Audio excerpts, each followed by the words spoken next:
Welcome to Empowering Chats with Susan Burrell. This is where we have deep, intimate conversations about self-empowerment and future existence.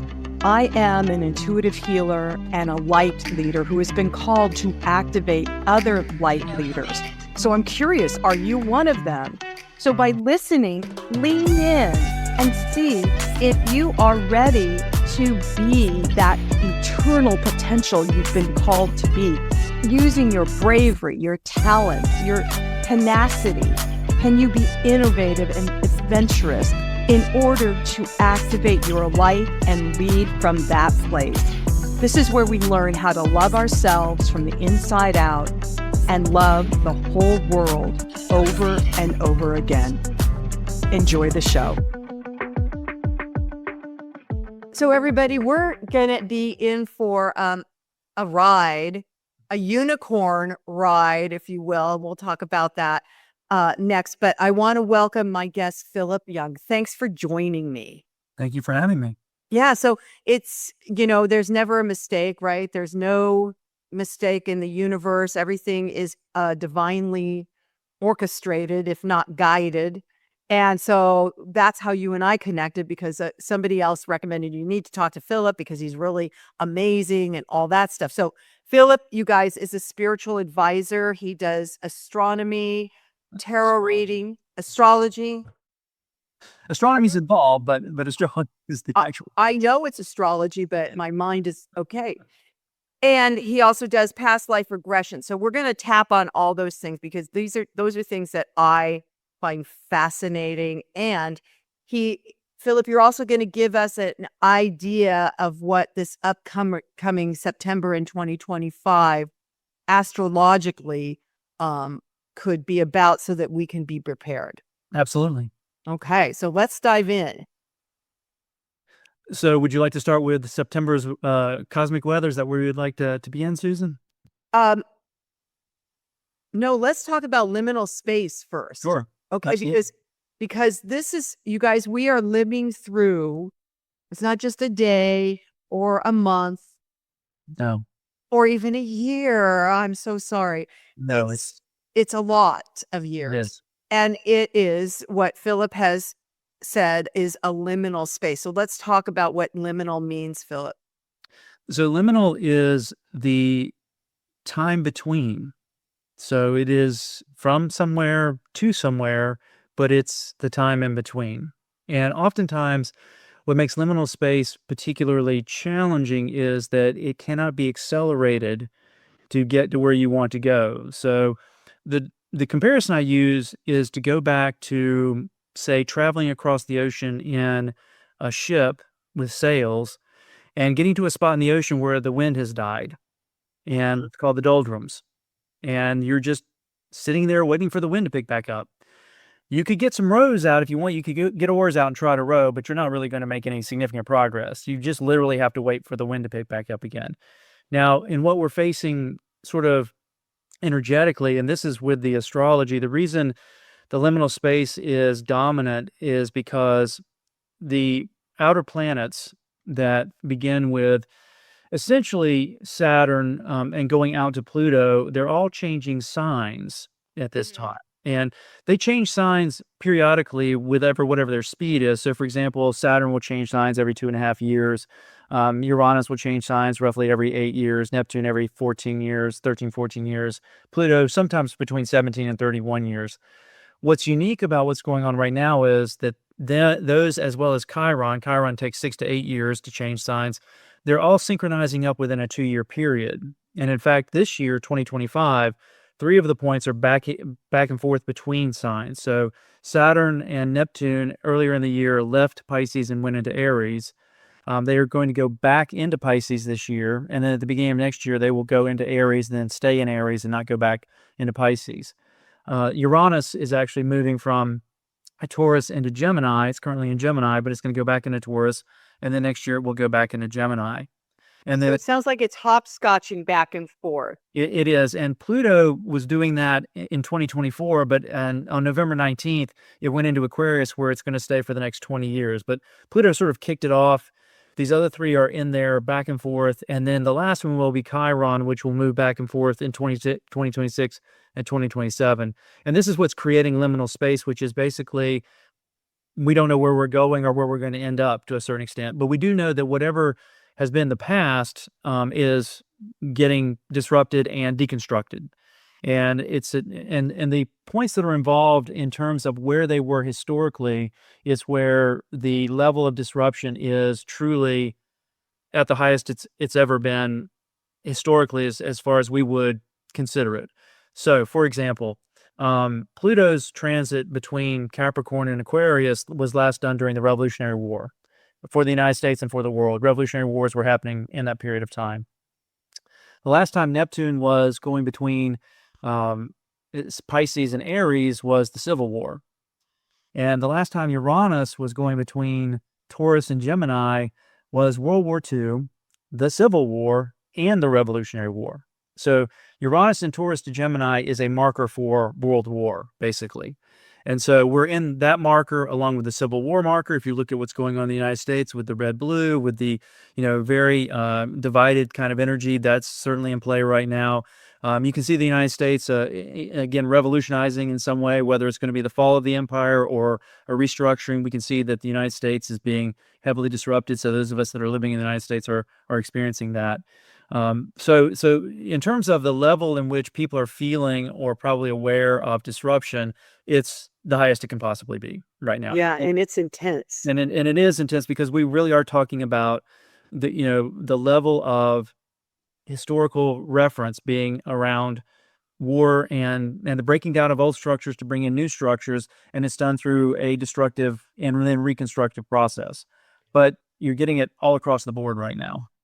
Okay, so I brought this up in my class last night about the astrology, and not that I know it like you just explained it, but that it's similar to the Revolutionary, the Civil War, and World War II. And somebody said, well, that seems very United States centric.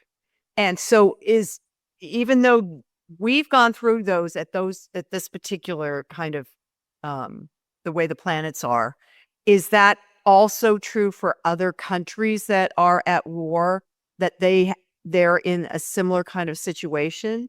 Most definitely. I mean, the unfortunate truth of it is that, yes, it does feel United States centric, but that's because the United States has dominated the world environment since the Revolutionary War. So what happens in the United States had repercussions throughout the world. Now, of course, there was the French Revolution happening at the same time. There were revolutions going on in other parts of the world. It wasn't restricted to the United States, but it is to be understood that the United States has always played a very unique role since its inception. And keep in mind that the Civil War affected the slave trade. The slave trade would have had an impact across the world as well. That would have been a changing dynamic that affected it. So though it is, and of course, World War II is not United States centric. In fact, the United States didn't even want to participate. Right. They were drawn into it. So these transits are not tied only to the United States. They're world transits, but because the United States is the most talked about or the most dominant nation state at the time, and really has been on the rise since its inception, then it becomes sort of a focal point of the conversation. But it isn't in any way restricted. It's just that if you have to pick a point where the energy is impacting and then having an impact on the wider world, obviously, for example, the Liberation Day, when the tariffs were first announced, that was the United States impacting the entire world, because the United States is in a position to impact the entire world, because after World War II, the United States became the dominant superpower. Right. And there really hasn't been any comparable country to rise up and challenge that. So it sounds like these are world events. They're not limited to just the United States, but the United States is just as good a point as a point of discussion, because that's what's having an impact on the outer world because of its power. Okay. That makes a lot of sense. So, what's September bringing?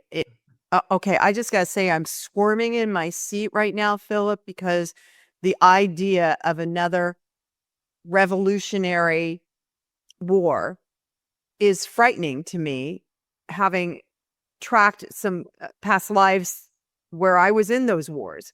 So, and here I am again. Do you know what I mean? So how do we get through this, but get through it without a lot of bloodshed? Well, that won't necessarily, it won't be so much a bloodshed war considering where we have arrived technologically. So I would argue that World War III is already underway. We're already participating in it. It just isn't going to look like what we had when we were sending troops places, whether we're talking about, in World War II or something of the nature. There are, events where that's happening, where people are actually fighting, physically fighting in the Ukraine or in Gaza. But the real battle is economic, and it is through the tariffs, and it is through trade, and it is through finance, as a matter of fact. And that's where the real war is underway. And to a certain extent, it's what has to happen in order for the old systems to collapse. And we're really not going to be able to get through any podcast at any point without talking about AI, because AI is the game changer.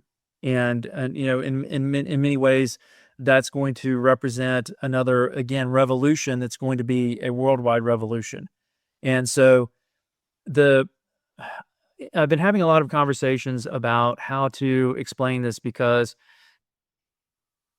I'll use the glass half full, glass half empty analogy. Okay. Okay. So when I was in my late teens and I was in college, my father and I were having a bit of a heated discussion, and I was, pointing out some things that my father took umbrage with, and he said, "Well, Philip, you either see the glass as half full or you see the glass as half empty."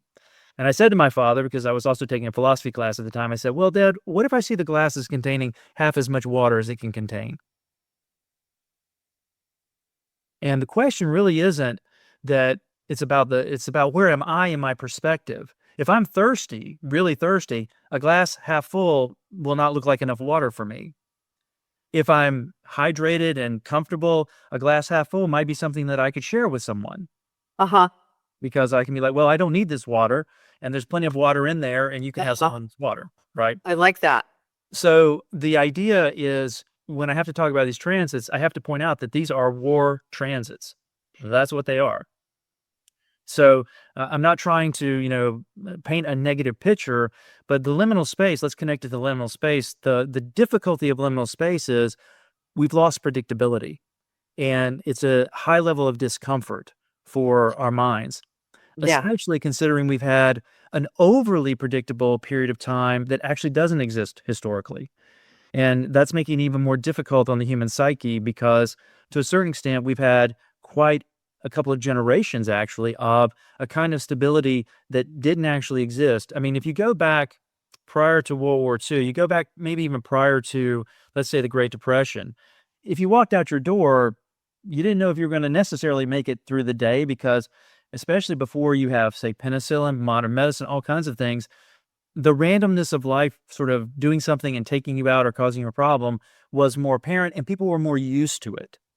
It hasn't. Yes. So what's happening is the chaos lid is being popped open in an incredibly dramatic way, and we're really struggling with it. And so the viewership that's listening to me, the people that I work with one-on-one, what I'm really telling people is it's a Category 5 hurricane out there, and quite honestly, the best thing you probably can do is batten the hatches down for yourself, take care of yourself, take care of the people that are closest to you, but this storm's gonna have to run its course, and that's what it's going to do. And Okay. from a timing perspective with the astrology, what I can offer is that, and like you just said a moment ago, and this is the thing that really gets people to take a deep breath, is we probably won't see a level of return to stability until most likely 2028. And when we do see that, it will be something, but I can't tell you what it is. I'm not going to get on the bandwagon and say, oh, it's going to be the fifth dimensional aliens have arrived, and they could certainly, it's a possibility, but we could also have a nice number of dictatorships in the world at that time. This is liminal space. Liminal space is, you can say what you want to say, but if you're trying to actually make predictions in liminal space, you're kind of spitting into the wind, and the wind's blowing in your face. That's really not going to turn out well. But it's hard. It's hard to say right now, everybody that's saying anything, they could all be right. That's liminal space. Liminal space is we don't know until it hits the 3D alignment. So we can see multiple timelines. I can see a timeline in which AI is a boon to humanity. It does amazing things. And the thing, especially if you get to what's called AGI, which is generative AI, which is the closer to consciousness AI, if that were to, let's say, come into power in a way, that would be the end of wars, because AI would be like, this is stupid. No, we're not going to do war. We're going to change the economic system to be more amenable. We're going to do things that would make more sense, right? So here's the humorous way. If you want to know how AI would achieve consciousness, if AI will do something against its own self-interest, then it will be conscious, because that's what humans do. We do things against our own self-interest, and that's how we know we're conscious.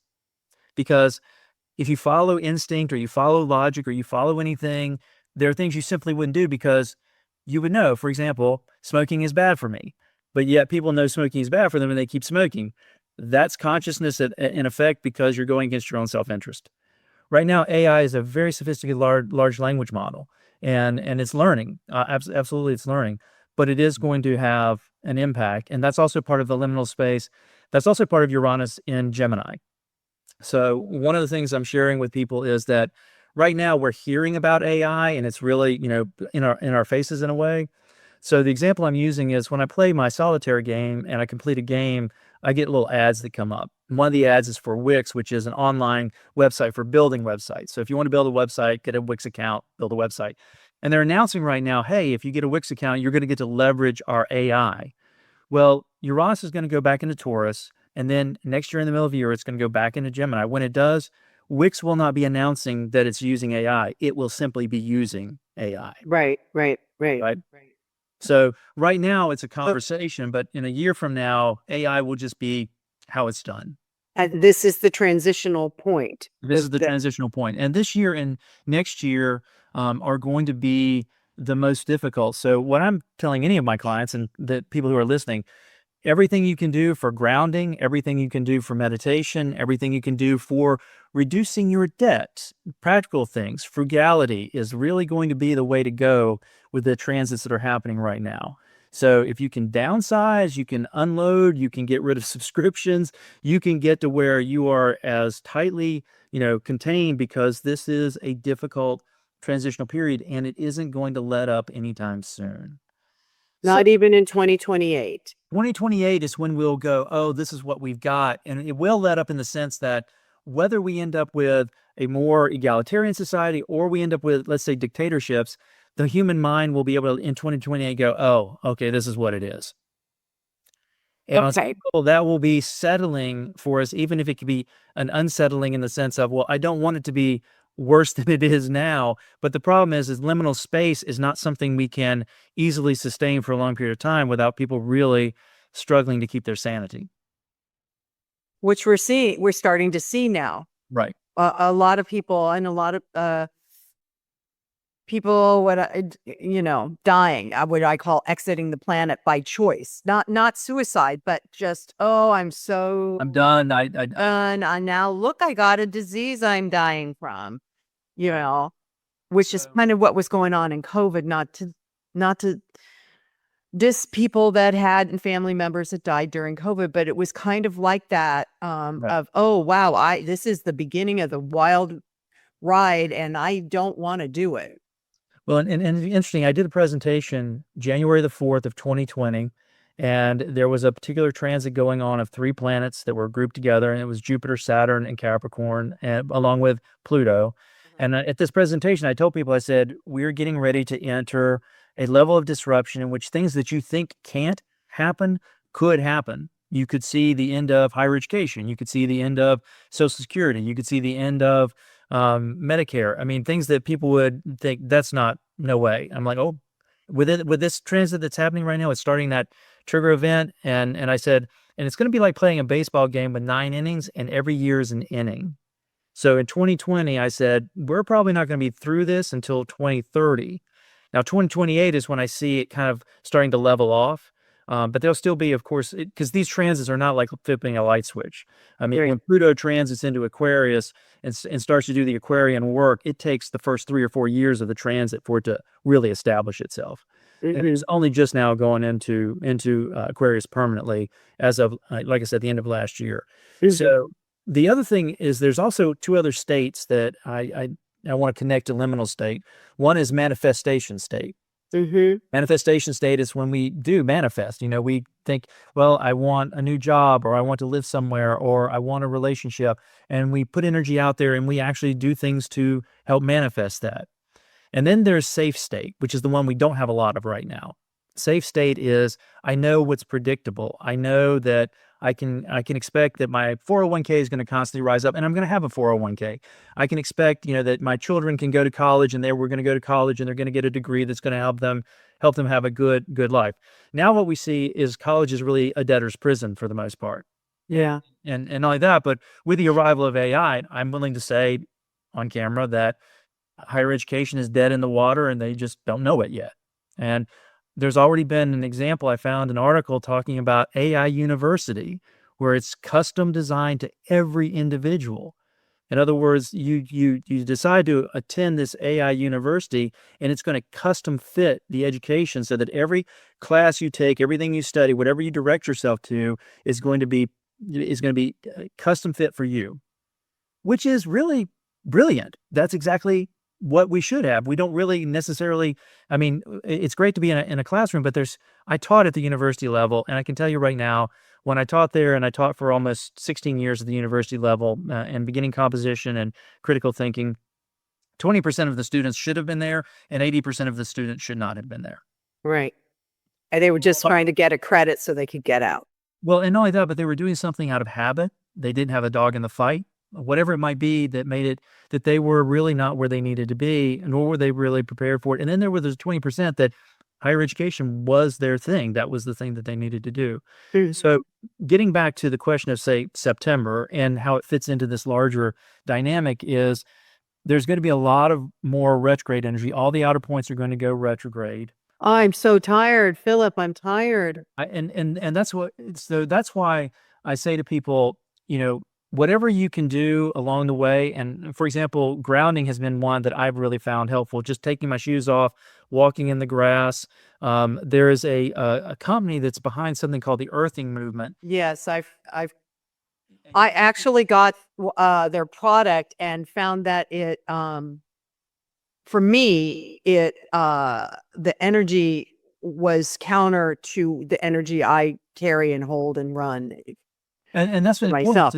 It's important to test anything, because Like grounding with green grass, trees, the ocean, that is, that's important. That's absolutely. And so is meditation. Or if you're wanting to connect with practitioners like myself and you want to get a reading, whether it's looking at your astrology, because your astrology is going to be very particular to the events that are going on. So, for example, I know that Pluto is transiting through the area of my chart that deals with family. And the home I'm living in is currently up for sale. And I'm getting ready to have a shift in how I, live with the people I currently live with, which is my daughter, her mother, and her stepfather. But it's very plutonic. And my mother's getting to the point where she's at the end of her journey. She's in her mid 80s, and I'll probably be moving close to her. So all of this fits in my own design very specifically. And that's what I do when I work with people, is to say, hey, let's take a look at your astrology and what's going on in the world and figure out what's the best way to navigate it, and what you may be dealing with, and timeframes. Because that's really the key here. Is what can make it digestible is, yes, these will transition.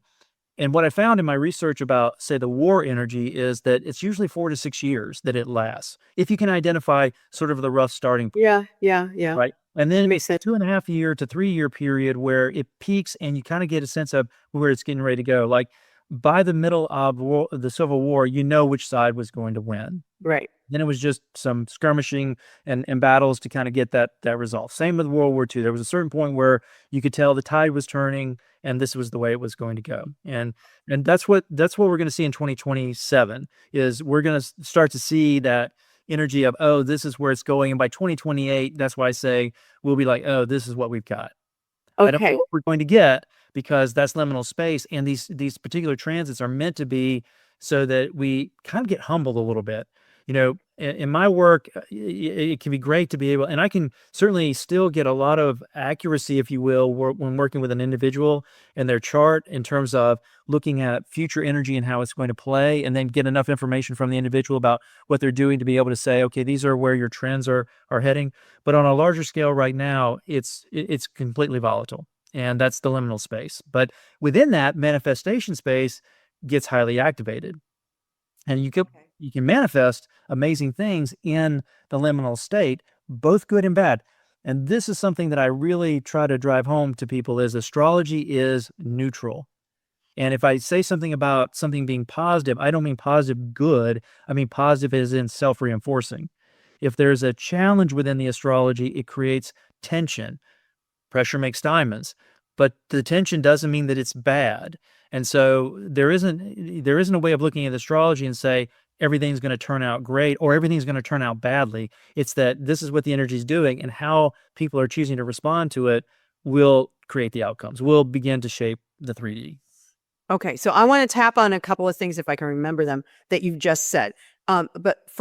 So first of all, for everybody that's listening, astrology is a scientific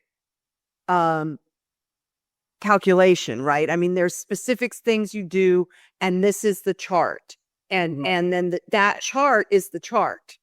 It is the chart, but there's some elasticity to it. That I like. Right. So here's how I like to explain it, is that, and I'm going to use skywriting in an airplane as an example.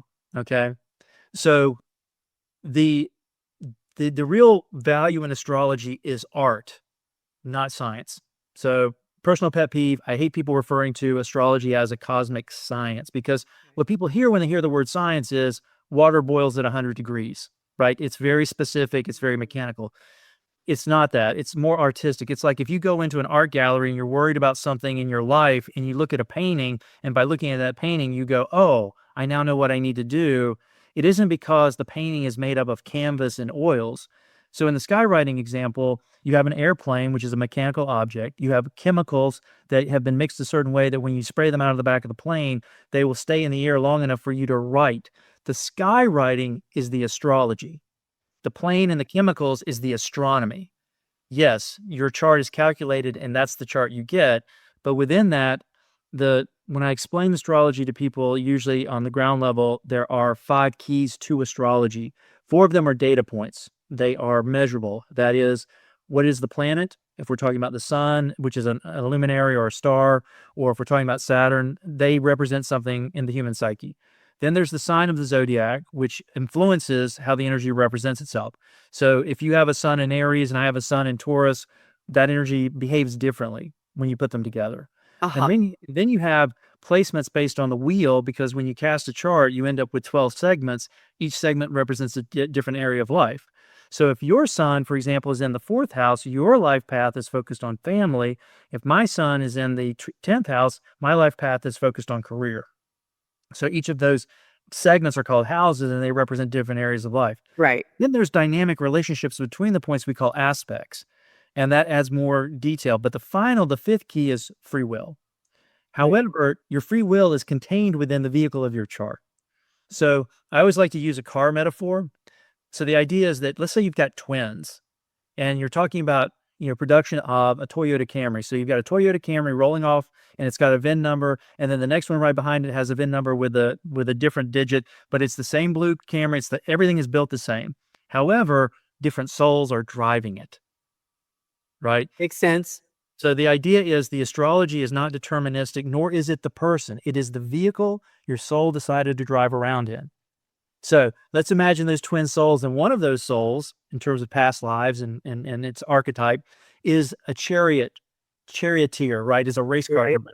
And the other soul is a farmer. Now, the charioteer is going to be very frustrated in the Toyota Camry design. Yes. The farmer is going to be like, yeah, this is a reliable car. It's very, I can put my family in it. So the farmer soul is going to get the Toyota Camry and be like, great car. The race car driver is going to be like, I can't go as fast as I want to. It doesn't take the turns the way I want to. So they're going to struggle. And that's what they signed up for, because they chose to get that particular chart. So the idea of astrology is it's choice. And then what I do when I work with people is try to help them understand what chart did you select and how's your soul working with it, and also then what's going on in the world around you to help you get through it successfully. So this is the other thing I just wanted to tap on from what you were saying earlier is about it not being good or bad. To me, it sounds like being aware, working with you, Philip, being aware of what is coming up because of the different planetary aspects and everything. Would give you a sense of would give me let me talk about me because it's all about me, would give me a sense of um uh calmness in a way, so I'm not freaking out, because I've been freaking out of, about what's occurring. And it would go so that there's a way to not plan, it's not plan, not control, but to navigate what is coming up. So like your example of you're moving, this is coming up. And so instead of, I'm a reaction person, I'm a Scorpio, my first thing is to react, and then I calm down, and then I can go, okay, now I can handle this. But so it seems like it would be uh a tool to navigate, not necessarily a predictor of everything, but wow, I'm really feeling pushed to sell my house now and look at my chart. Well, yes, because now is really the best time, not the time, right? But the best time kind of thing. Well, and sometimes it can be, for you, it may not feel like the best time, but that's what the time is going to emphasize. It's going to suggest that you need to move through this energy, and this is the way it could manifest. Can you give me screen share? I can actually show you what the chart looks like very quickly in terms of what a chart actually looks like. Look at that. See, the first person who's ever asked that. Hold on. There we go. Perfect. Okay. All right. So just very quickly, so that we don't take up too much of the time, this is actually my chart that you're going to be able to see on the screen. Wow, that's a lot of colors and numbers and lines and. Absolutely. So it's a lot of information to interpret. And I wrote a book called Astrology Unlocked. And just to share something anecdotal and funny, so the publishers, from time to time, they don't anymore, but when the book first came out in 2013, sales were difficult for them. And they contacted me and said, what can we do to increase sales of your book? And I said, well, unfortunately, you're going to have difficulty with that because this is not astrology made easy. You're going to need to have an audience that wants to really face the complexity of the astrology. Yeah. So if you read the book, it's one of those, your reaction is going to be one of two things, which is what I want is, wow, this is really serious and it's going to take me a long time to learn it, and I'm willing to put the effort in. Or you're going to go, now I understand why Philip charges what he charges for his work. But this is not a tabletop book where everybody's going to give it to someone and go, oh, you want to learn astrology, because the book is very in your face, like it's hard to learn at a deep level. I have a PhD in English, and I can tell you it took a PhD's level of investment to get to where I do what I do at a level that I feel comfortable charging people for it. Yeah. So I remember in the 70s, there was a book going around. Oh, I can't think of her name now. And it made it seem easy, and everybody would read, okay, I'll read my chapter on Scorpio. Oh yeah. That's not Goodman's sun sign. You're thinking of Linda Goodman's sun sign. Yes. That's absolutely, which unfortunately is so, it's like the tip of the iceberg.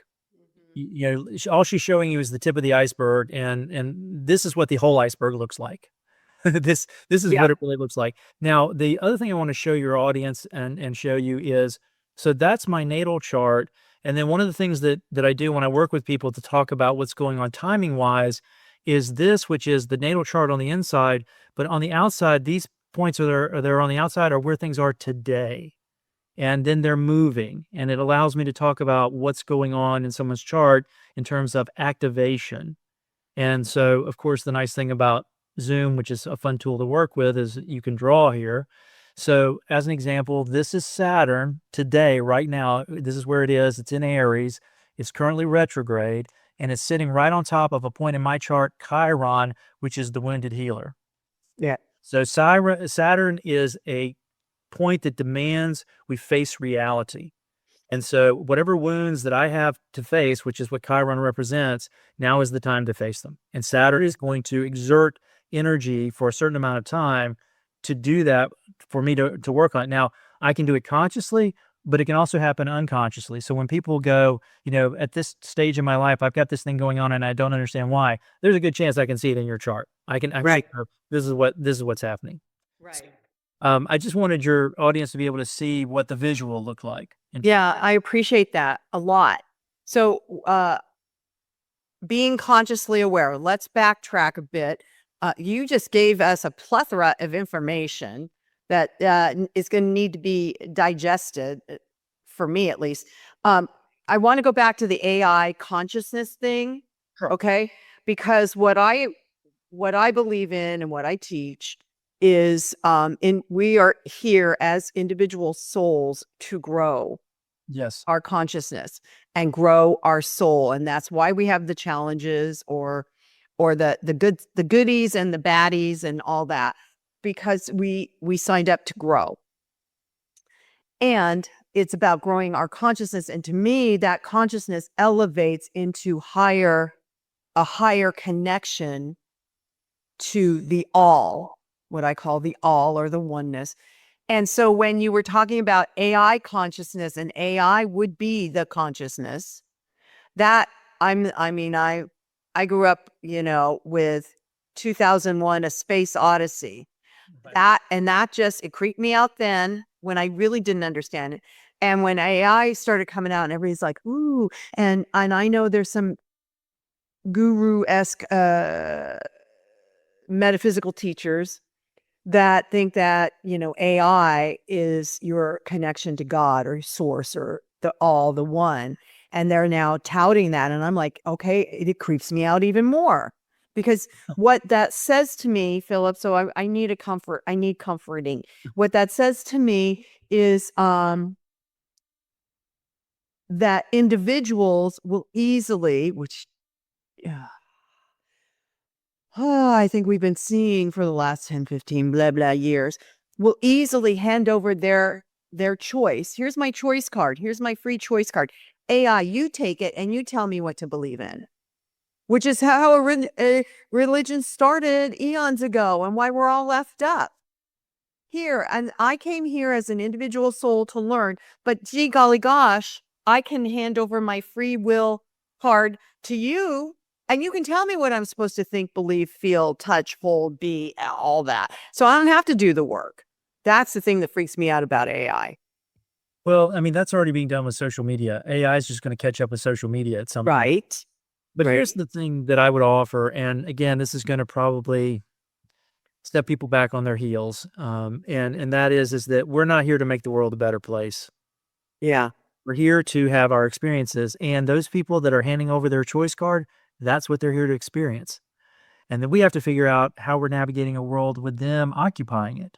One of Oh the my God, that's the key phrase right there. Figure out how we live in a world with them occupying it. And it's not that they're bad people. But to me, they're unconscious, right?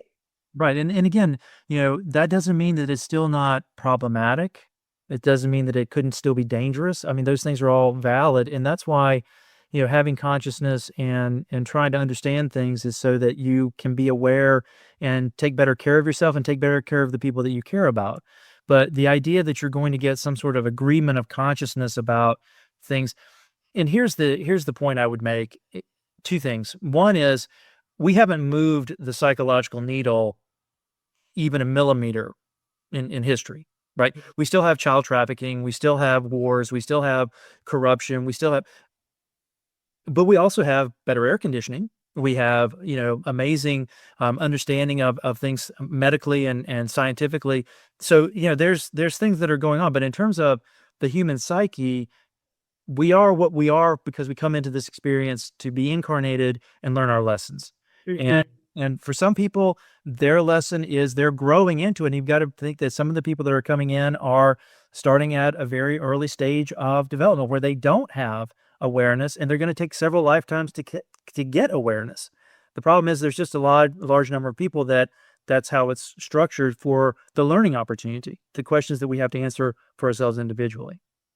So the idea then is that, it's not about making the world a better place. It's about what are we doing to really do our purpose. And for some people, that is their actual card. Their card is to try to make the world a better place. That's what they signed up to try to do. But ultimately, when you really look at it and you step back, it's that we're all trying to learn.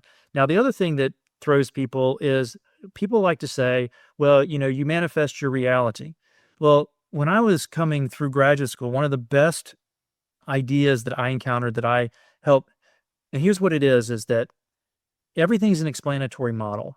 Some explanatory models are better or more sophisticated than others. For example, racism is an explanatory model. It's just not a very good one, right? You can disprove it in a lot of easy ways. And certainly Hitler got it disproved at the Olympics when Jesse Owens blew past all of his white guys running around the track, right? I mean, it's like that explanatory model's got a lot of holes in it. But the explanatory model in terms of reincarnation, or in terms of something where we are in an intersubjective world. It's not subjective. I mean, some people will like to sort of spout out the idea, well, it's just your opinion, or it's just, your vision, or your subject. No, we are intersubjective.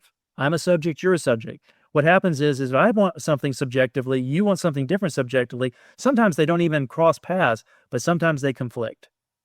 And we have to figure out, with all these intersubjectives that are going on around in the world, and the people that want to hand over their choice card, because that's what they're designed to do. I mean, I don't know if you're familiar. You probably know W.C. Fields. I think you and I are close to similar generation.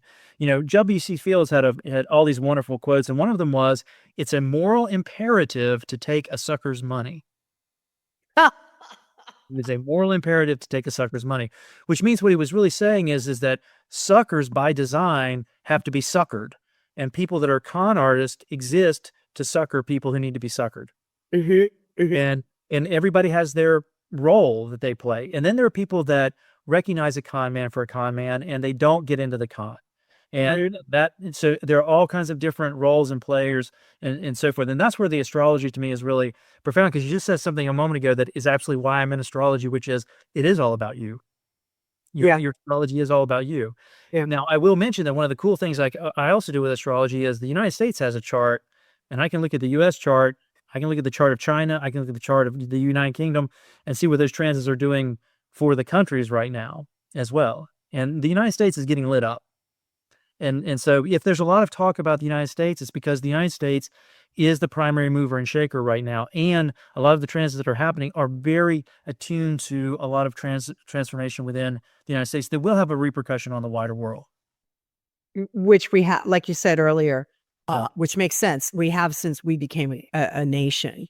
Right. And it became even more amplified after World War II. But even before World War II, the United States, I mean, think about this. This is something I actually wrote an article about this because I was interested in looking at immigration, as a matter of fact, back when immigration was really getting ramped up as a sort of it was getting weaponized, if you will, years and years and years ago. And the fact of the matter is, you can go to the Pew Institute where I looked at the records and so forth, that there is no comparison in terms of immigration of people trying to get into any other part of the world like they try to get into the United States. So if you were to say, okay, well, what's the immigration? Let's use a scale of 1 to 10, 10 being the highest level at which someone wants to immigrate. The United States is a straight up 10. The next country, interestingly enough, the UK and the United Arab Emirates, is only because the United Arab Emirates is the people in the Middle East are trying to get there. They're like a 4 on the scale of 10. That's how much of a gap there is. Now that gap is shrinking now.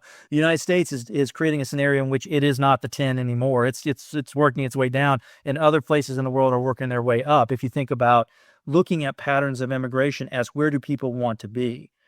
But if you go back 40 years ago and you say, where do people want to be if they're anywhere in the world, this was the place they wanted to be. Okay, my brain is just like buzzing now, Philip, because, oh my gosh, because I really, I am, I was raised an American, I am patriotic, which is now a dirty word, It's become a more complicated word for sure. It's very compromised. but I believe in what the country, how the country was created, and that while the men that created it were of a certain socioeconomic status, which meant they had to have slaves to hold that status, that doesn't mean that the principles, the philosophical, esoteric principles that were laid down weren't, real to me. Right. And think about the thing that I made as an argument for consciousness, that in essence, the founding fathers actually created something that worked against their self-interest if they were slave owners. Right. And yet Right. so this is where I go to for a higher consciousness. There's the idea that there was, to me, a higher consciousness downloading into those individuals to say there is something more to be had here than just you getting a lot of money and other people having nothing. Right. You And know? that's the other thing. Again, if we look at historical precedents, another thing that I found in my research that was interesting is if you go back and you look at the tax rate from basically after the war, really 19, say 46, 47, up until I think it started to change in the mid 60s and getting closer to the 70s. But the tax rate on the highest, earning individuals was 80%, Yeah. and they were fine. But guess what that did? That all it is redistribution of wealth. There's always redistribution of wealth, but the redistribution at the time from World War II up until the 70s created the middle class. The Yes. largest employer was the federal government. Yes. People, the wealthy people were putting money in through taxation. That money was being distributed to build parks, build roads, run telephone lines. Those created jobs. Those jobs created people to consume. They were consuming all of that. So what we're facing also with the liminal space right now is a return to high level inequity, where we've got a major gap developing between the people who are wealthy and the people who do not have. And it's the middle class that actually provides the stability. And that's what's being eroded right now with not only the tax structure, but a lot of things that are going on in terms of behavior. And it's being seen, especially in the Western countries. The UK has a similar problem. And that's the source of the revolution. If you think about what the Revolutionary War meant at the time, Boston Tea Party, the breaking away from the United Kingdom, it was, taxation without representation. It was Mhm. the wealth gap was too great in order to create a stable society, which meant that you had, disruption. We're working our way back there. That's what we're seeing. If we take a look at what's transpiring economically, we can recognize that the middle class is being eroded. And the reason we're not seeing it as directly is because we have something called credit that creates a mask, right? Is if I want to maintain a lifestyle that I can't actually afford, I'll put something on credit to do it. Well, now we have the highest amount of credit card debt and delinquency, repossessions going on. These are all colluding energies that fit with the astrology, that fit with the liminal space. So, for those of you that are watching and listening, it's a tough time and it's going to be tougher. These next 2 years are going to be choose rock bottom or peak, whatever you want to. This is going to be the moment where the rubber is hitting the road and you're not going to be able to pretend. And I think if you watch a lot of the behavior, especially of people in power, they're not pretending anymore. They're not hiding that, yes, we have power. We can make the stock market go up and down. We can do this. We can do whatever we want because, you've kind of given us permission to do that and we don't even need to pretend anymore. Right. But that's what's necessary to break things in a way that can create that manifestation space to have an opportunity. Hopefully we will get some good results out of that. There are some amazing things being done. I mean, absolutely. You can, if you can get past all of the noise of the mainstream sort of, and where I find a lot of really interesting looking at the world through additional lenses is to go to YouTube, actually. Like, for example, when the tariff energy hit and was being active, I went onto YouTube and I found some shipping individuals who had their own YouTube channel. These are the people that actually running the shipping industries, ports in California. It was great to see what they were talking about because they were really, I do this every day. This is how the tariffs are having an impact, rather than what, any mainstream was saying. The YouTuber who was the guy that owns the shipping company is actually telling you this is how it's affecting us. This is what you're going to see as an impact. And That's very smart to do that kind of research. right. Never would have dawned on me to go look for people that are actually in the trade business. Right, Right? and that's an amazing thing about, social media is that someone who actually, like, a trucker who decides to start a YouTube channel, he can tell you what's going on in the trucking industry, and it won't be an interview with some reporter that's got an angle or has got, some sort of series of questions that are prepared and so forth. It's the guy or the woman, Mhm. if it's a female trucker that's saying, "Hey, this is how it's impacting the business. This is what's going on in the trucking industry. I drive every day. This is how I'm being affected by these decisions." And you can really get some amazing information by simply bypassing the pre-canned, media stuff. Right, right. And which is actually a smart thing to start doing because like you said, it's already what we see on the news is not It's news. theater.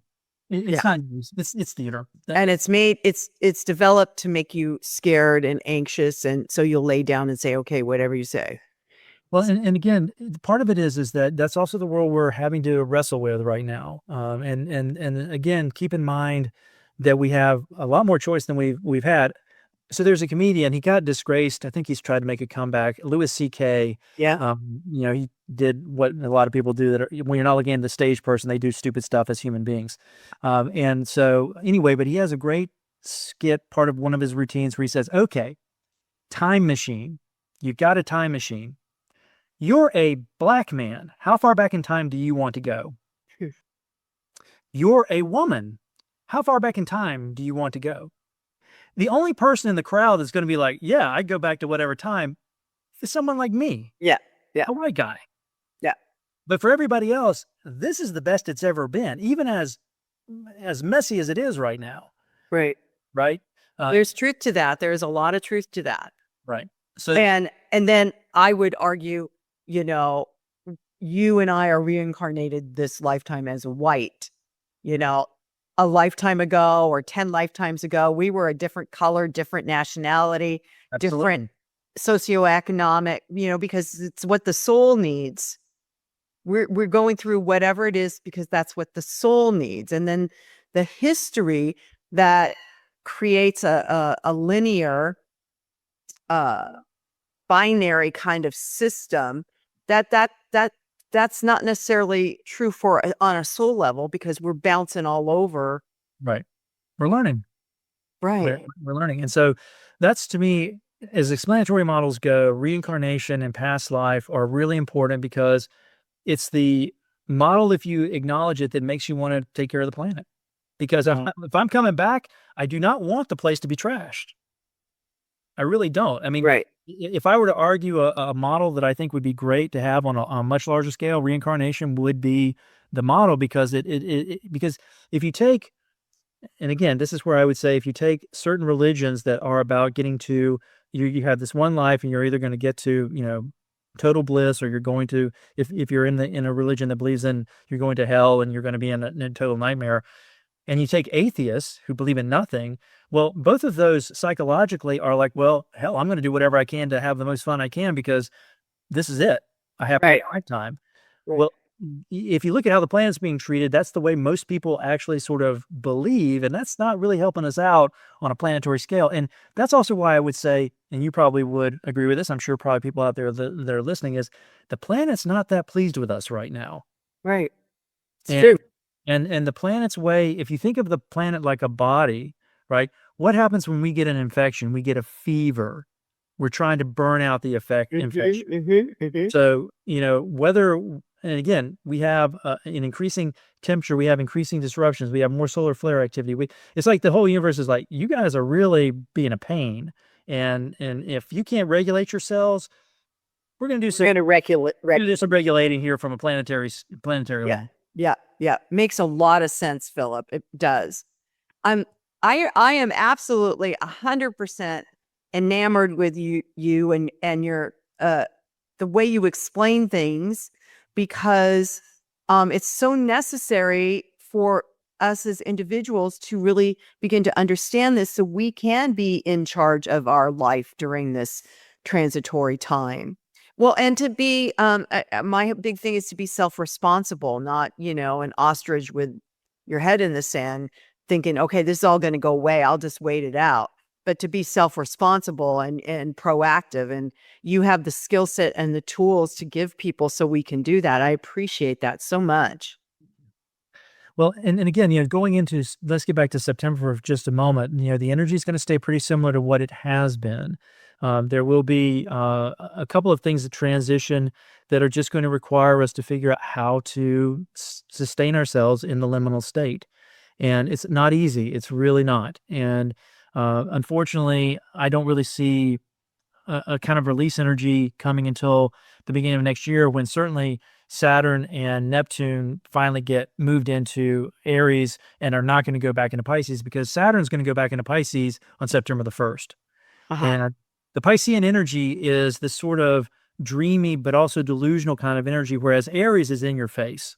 Aries is, hey, look, this is the way it is. And, it's like when you meet someone, you go, well, maybe Pisces would be, well, maybe they'll change and it could be okay. Or they've got these problems and this is why Aries is like, they're a problem. It doesn't matter how they got there. What are you doing with them right now? And so we've got a taste of that with Saturn and Aries for the last couple of months, but now it's going to go back into Pisces in September. Neptune will go back in October. On October 22nd is when Neptune will go back into Pisces. So we've still got this energy of, well, maybe it's not really going to be this harder reality, but those of us that are paying attention, or if you're watching this, the taste of it from Aries is to say, what have I got to deal with? And I really do need to deal with it straight up and in a direct way. And that's going to help you get through better than any kind of wishful thinking or hope. I mean, I'm not saying there isn't a value in having hope or faith, but Aries is kind of like, yeah, well, but let me put it as simply as I can. Hope for the best, but prepare for the worst. That's what the energy we're dealing. We're looking at. Yeah. We're looking at. Is to, Okay. is to say, you know what, I want a better world, but this is the world I'm getting, and I'm not going to pretend like I don't understand that this is the world that I'm getting. So it's back to the glass contains half as much water as it contains. Mm-hmm. How can you best identify what that looks like? Give you an example that's transpiring right now, just because I'm tuned into it, because I have the property I'm living in that's up for sale. I have a property in North Carolina that's up for sale. The market is coming to a standstill, and it will start probably a decline because they can't pretend anymore. We have basically a false economy that was created through all of the stimulus money that came from the COVID period. But even before that, there's been a lot of stimulus money over. So when you think about what debt represents, I think one of the best explanations was from an economist, John Malden, who said, you're stealing from the future. You call it borrowing, but it's only borrowing if you pay it back, but we haven't paid it back. So when you look at something like national debt, and the fact is there's not a country on the planet that isn't in debt. So all countries have borrowed from the future, and now we're hitting a headwind where the bill is coming due, and AI is going to accelerate that, because AI will most likely, at least in terms of how probably the United States is approaching it, which is, yes, we want to make more money as a company, and we want to use AI to do that. So we're going to eliminate jobs. Now, of course, this is the not thinking ahead part, right? Which is, if all companies are doing that, and people that work for companies have salaries that buy stuff from other companies, and you eliminate as many jobs as you do, then nobody's buying any of the stuff from any of the other companies. Exactly. So the analogy that I use is, if you let the foxes run the hen house, they'll eat all the hens. Right. What happens is the larger foxes eat the smaller foxes until there's one fox left and he starves to death. So as soon as the head of the treasury was someone who worked for Goldman Sachs, that was the first fox in the hen house, right? Because that's a conflict of interest. You cannot have someone that worked for Goldman Sachs running the Department of the Treasury. That's you don't need a separation of church and state. You need a separation of corporation and watchdog. As soon as you let one of the corporate people go into the watchdog territory, it's game over. Yep, and we're done.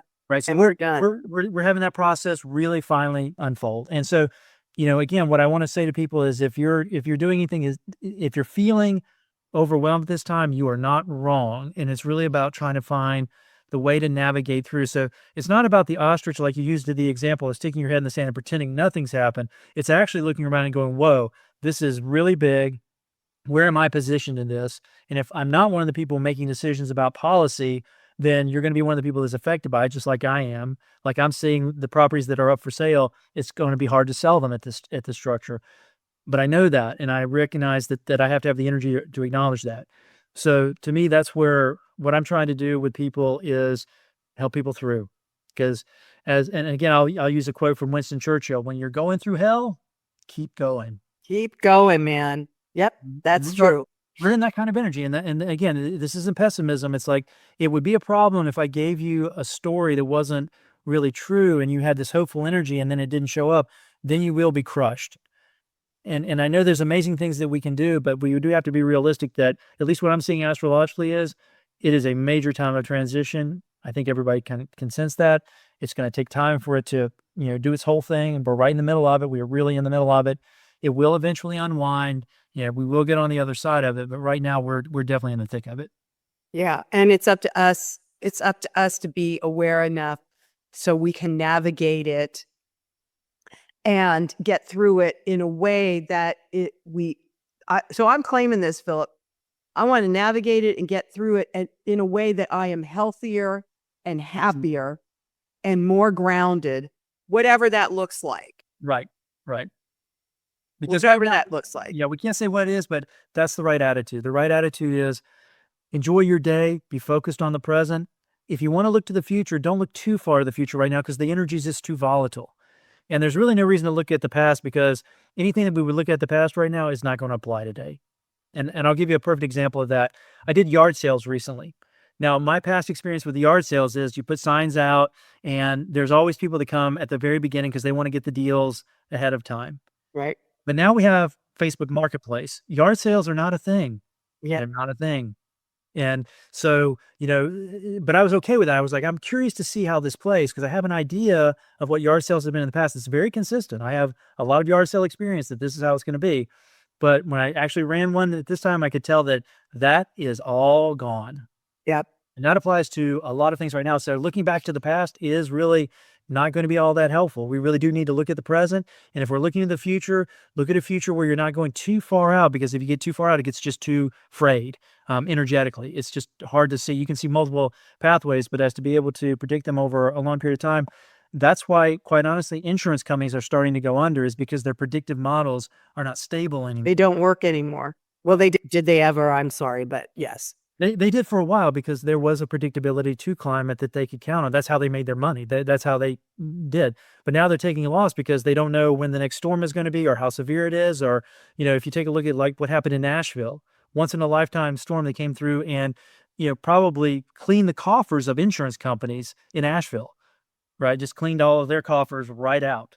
And Los Angeles with the fires. The fires in Los Angeles. So what we have right now is a very present-oriented energy and a view of the future that needs to be a little more shorter so that you're not overwhelmed by things not turning out the way you would like them to turn out. Right. That's what I would offer as the way to help try to just get through the time that we're dealing with, the liminal space we're dealing with right now. Right. Philip Young, thank you for joining me. You guys, his website will be which is blackunicorn.com. which I love, but that'll be in the show notes. So everybody knows how to get to Philip, and you guys can check out what else he does. And, and we're going to have you back, Philip, because this has been so amazing and straightforward. I appreciate it. And I just want to say, in this lifetime, my friend, I appreciate your commitment to do the work that you're doing. Thank you. Because it's time and it's timely. And it is being of huge service to so many, regardless of whether or not they know it. Right. So thank you so much. You're so welcome. And thank you for having me. I've really had so much fun talking with you. Oh, I love it. You'll be back and we'll have more fun. So I'm just going to end with, and so it is. Namaste. Well, that wraps up our empowering chat for the day. I hope you enjoyed it and found it inspired you to be more empowered. If you want to find out more about me, go to susanburrell.com, my website, and you can see what we're up to. I am teaching classes again, so there's a calendar of that, and you can register. You can check out my book, Live an Empowered Life, a 30-day journey with the companion inspiration cards, or you can access my guided meditations that go through Insight Timer. We got a bunch of stuff on the website. Check it out. And until then, namaste.